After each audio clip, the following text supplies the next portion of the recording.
Maintenant, on va vivre là. On va vivre une vie nouvelle. Même Jean-Jésus-Christ est la vie, il est mort.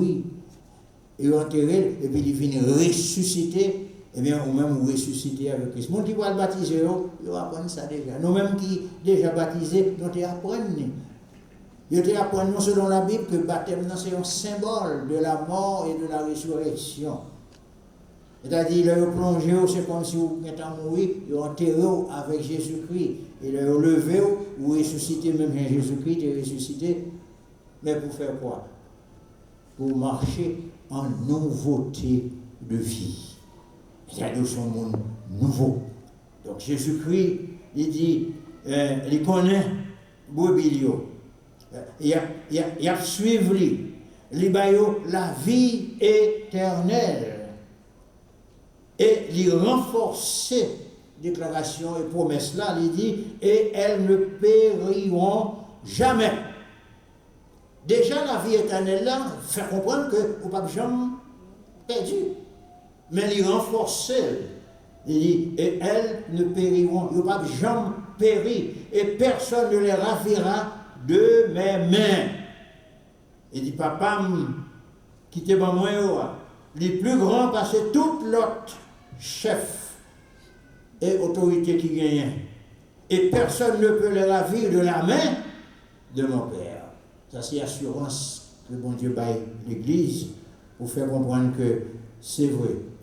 Il y a un vice qui est plongé dans le sommeil, mais il y a une vertu qui est capable de réveiller dans le sommeil pour capable continuer à servir bon Dieu avec espérance. Une espérance qui ne peut jamais faillir. Parce que promesse mon Dieu, nous chantons, elles ne failliront jamais. Non, non, non, elles ne failliront jamais. Les promesses de Dieu ne failliront jamais.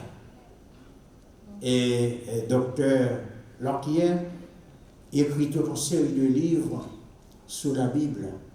Il réunit toutes les femmes de la Bible, tous les hommes de la Bible, toutes les questions de la Bible, toutes les promesses de la Bible, et il dit, à travers la Bible, il joignent environ 8000 promesses.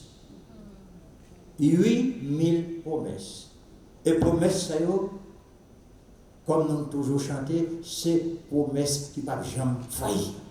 Ça, bon Dieu promet avec bouche, il a un pouvoir pour exécuter, pour réaliser, immanquablement. Actuellement, nous-mêmes, nous avons toujours pressé, pas vrai? Nous avons dit bonjour par aujourd'hui, et puis nous devons recevoir yesterday.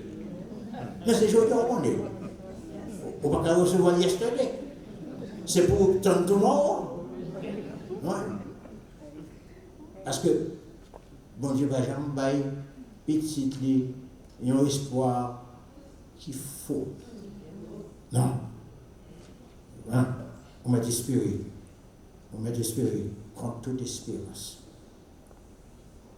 Et l'apôtre Paul, qui ça le dit?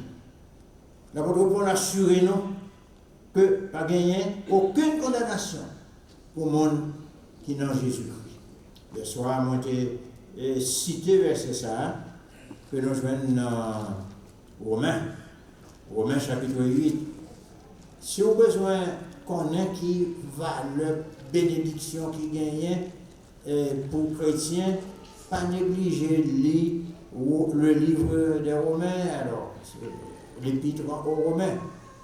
Voilà, parce que les épîtres aux Romains sont épîtres extraordinairement riches.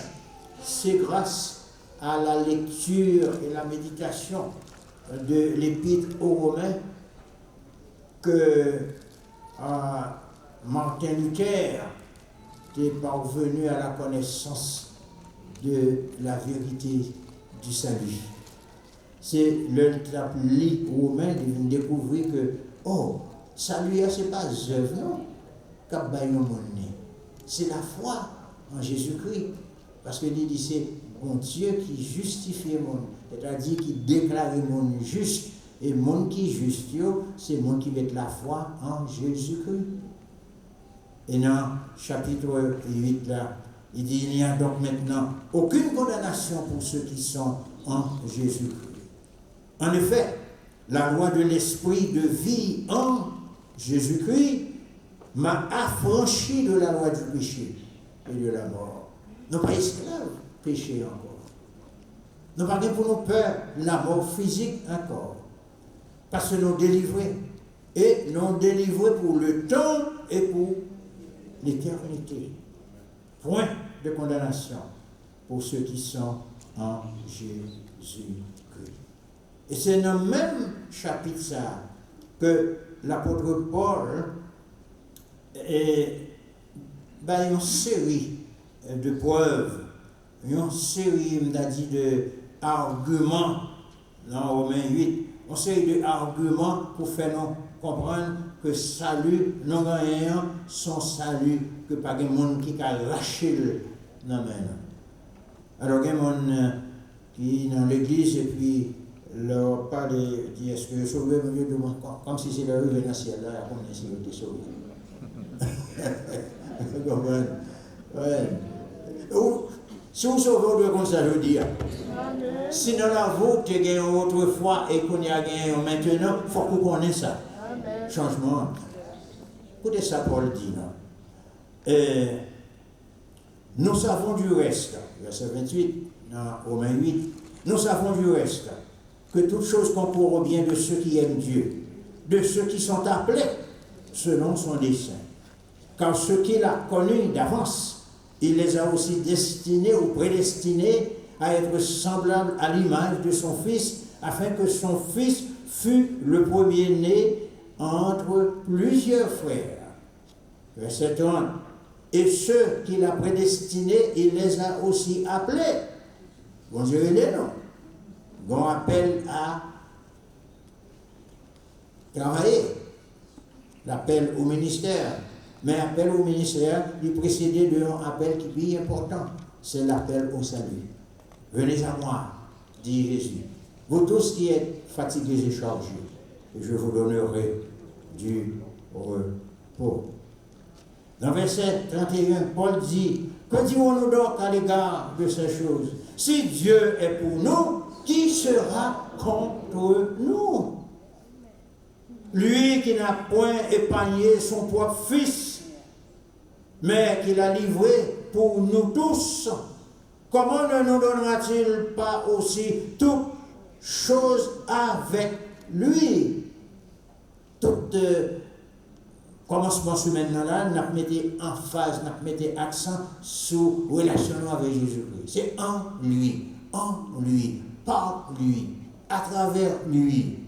Il dit, mais si, mon Dieu, il n'a pas épargné pour petit, il livre pour nous, eh bien, est-ce que le Pacaba nous tout ça, nos besoins à travers Jésus-Christ? Certainement.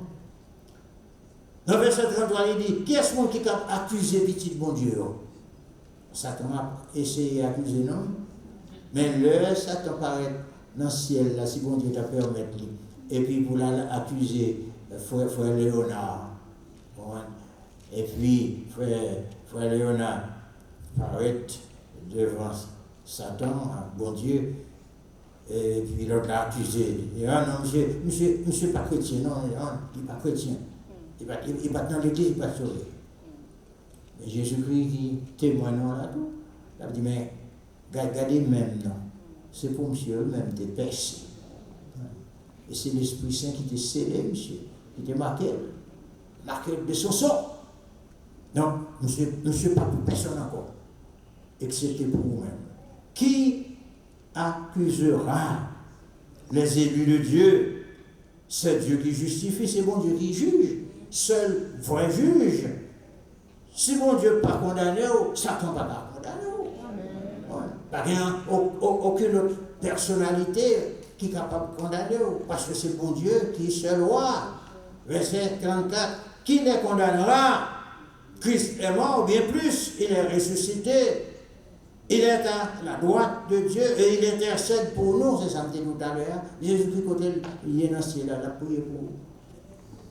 il a prié pour Sévalène, il a prié pour frère Louis, il a prié pour frère Sénat, il a prié pour nous toutes, côté lié devant mon Dieu.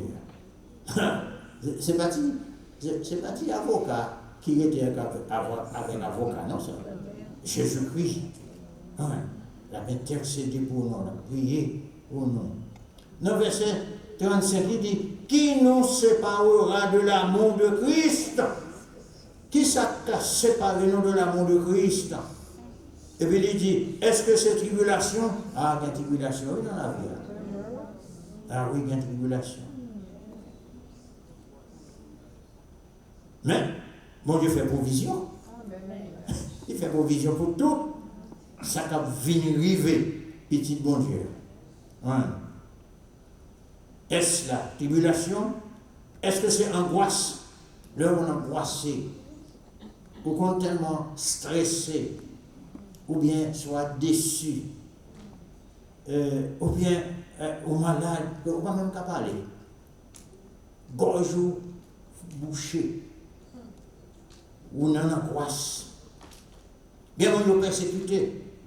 Bien, on qui converti, eh bien, c'est le monde qui n'est pas converti qui n'a pas là, qui a persécuté. Ou madame qui converti, mari pas converti, mariage sont. Puis on va dire ça d'abord. Ils ont comme la peste de madame. Vous comprenez? Il y a des gens qui ont élevé, pour te souffrir, pour avoir une éducation, mais pourtant c'est eux-mêmes qui ont sujet de persécution pour eux-mêmes.